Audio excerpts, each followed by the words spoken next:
안녕하세요. 옛 선비들의 야담을 전해드리는 물 따라 바람 따라입니다.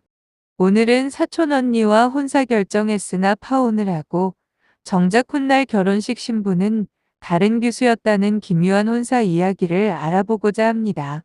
아직 이 채널을 구독하지 않으셨다면 구독 버튼을 꾹 눌러주시고요. 좋아요와 알림 설정도 부탁드립니다. 지금부터 소개해드리겠습니다. 어느 날 밤새도록 각혈을 한 문대감이 딸을 불렀습니다. 말을 더듬으면서 봉순아 하고 힘없이 부르니 할 수 없이 부인이 옆방에서 고나게 자는 봉순이를 깨워 데려왔습니다. 봉순아, 너는 나의 생명이고 나의 혼이다라고 힘없이 말했죠. 6살의 어린 나이지만 봉순이는 아버지가 이 밤을 넘기지 못할 것이란 걸 알아채렸습니다. 피비린내가 진동하는 제 아버지 품에 쓰러져 봉순이는 눈물을 쏟았습니다.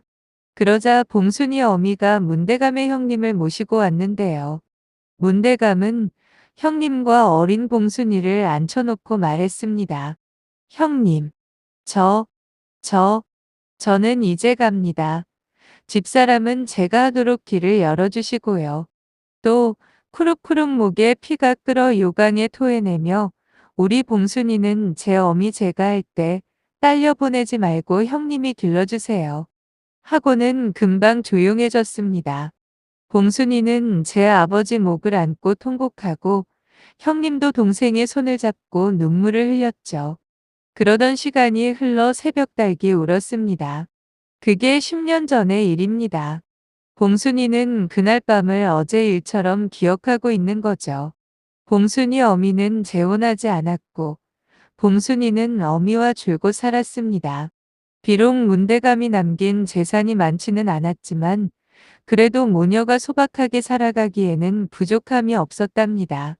그런데 봉순이의 큰아버지가 집문서 땅문서를 모두 움켜쥐고 멋대로 팔아치우고 심지어 자기 자식들 이름으로 바꿔버리기도 했습니다.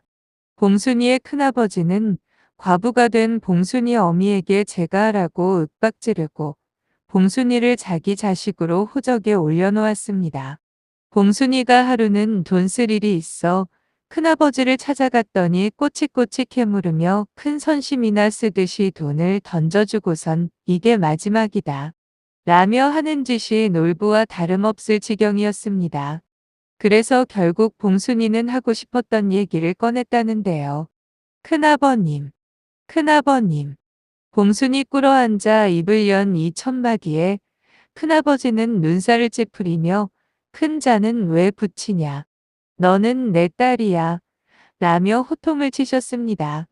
아버지께서 돌아가신 뒤 큰아버지께서 저희 재산 관리를 해주신 걸로 알고 있습니다. 이제는 이렇게 더 이상은 말을 하지 않았습니다.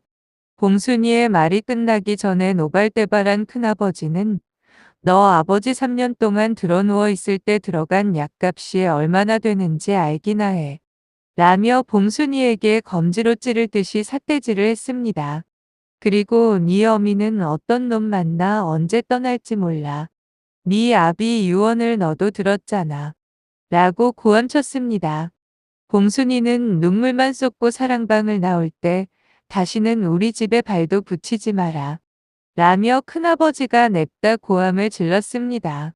봉순이는 눈물을 훔치며 마당을 가로질러 대문으로 가다가 1살 위 사촌 언니를 마주쳤는데 그녀도 큰아버님처럼 싸늘하게 시선을 돌려버렸습니다. 봉순이 모녀는 손재주가 있어 어미는 집에서 삭바느질로 봉순이는 아랫동네 천석공부자 정대인 댁에서 친모로 일했습니다. 정대인 댁 장남은 급제의 한양에서 살고 있고 둘째는 어릴 때부터 책하고는 담을 쌓아 친구들과 말썽만 피우더니 철이 들자 장사에 흥미를 보였습니다. 통이 큰 정대인은 둘째 아들 중근이에게 장사 미천을 대줬던 거죠. 중근이는 돈의 흐름에 동물적 감각이 있었고 아버지를 닮아 통이 커 장사할 땐 집중을 해서 큰 성공을 거뒀습니다. 저작거리에 젓갈도매상, 포목상, 목재상을 차렸는데요. 문제는 사람을 너무 믿어 회계가 돈을 빼돌리고 집사가 돈통을 들고 튀는 일이 빈번했다네요. 어느 날 해도 뜨기 전에 가게로 나가는 중근이에게 봉순이가 종이 한 장을 내밀었습니다. 식구들 봄옷을 짓는 데 필요한 포문 목록이었는데요. 중근이는 깜짝 놀랐답니다. 하나하나 필요한 치수를 깨알 같은 글씨로 자세하게 적어 놓았던 것이기 때문이었죠. 그날부터 밤늦게 집으로 들어온 중근이는 하루도 빠짐없이 이 조끼와 저 주머니에서 외상표와 영수증, 물표와 돈주머니 등등을 꺼내 친모 봉순이가 일하는 곳 방바닥에 어지럽게 쏟아부었습니다. 그러나 봉순이는 밤늦도록 정리해 이튿날 아침 깨끗한 치부책과 돈을 중근이에게 전해줬습니다. 얼마 후 봉순이는 친모 일에서 손을 떼고 아예 중근이의 가게로 나가 회계를 받습니다. 친모 일은 봉순이 어미에게 넘겨졌고요. 정대인과 안방마님은 중근이와 짝을 지어줄 색시를 고르느라 여념이 없었습니다. 그런데 점찍은 둘째 며느리감이 바로 봉순이의 사촌언니였습니다. 꽃 피고 새우는 춘삼월 보름날에 혼례를 올리기로 하고 정대인네는 사주단자를 보냈습니다. 봉순이의 큰아버지 댁에서는 외동딸 시집 보낼 준비를 하느라 부산했겠죠.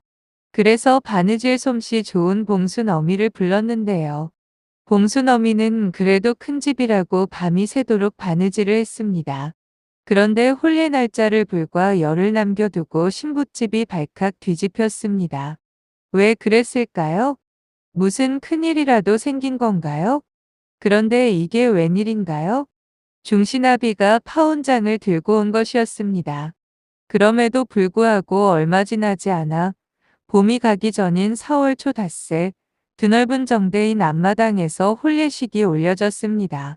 얼마 전 파혼장을 들고 온 건데 갑자기 누구와 결혼했을까요? 바로 주인공을 보고 깜짝 놀랄 건데요. 바로 신랑은 정대인의 둘째 아들 정호걸이고 신부는 친모를 하다가 회계를 본 문봉순이었습니다. 여러분들은 이걸 보고 뭘 느끼시나요? 착하게 정직하게 성실하게 살면 언젠간 그걸 알아주는 사람이 있고 쨍하고 해뜰 날도 온다는 것이겠죠. 오늘은 죽은 동생의 재산까지 빼앗은 형이 부잣집 둘째 아들과 혼인 날짜까지 잡았으나 파혼당하고 마침내 부잣집 둘째 아들은 또 다른 교수, 죽은 동생의 딸의 성실함과 사람됨에 반해 혼인한 사연을 알아보았습니다. 끝까지 시청해 주셔서 감사하고요. 구독도 꼭 부탁합니다.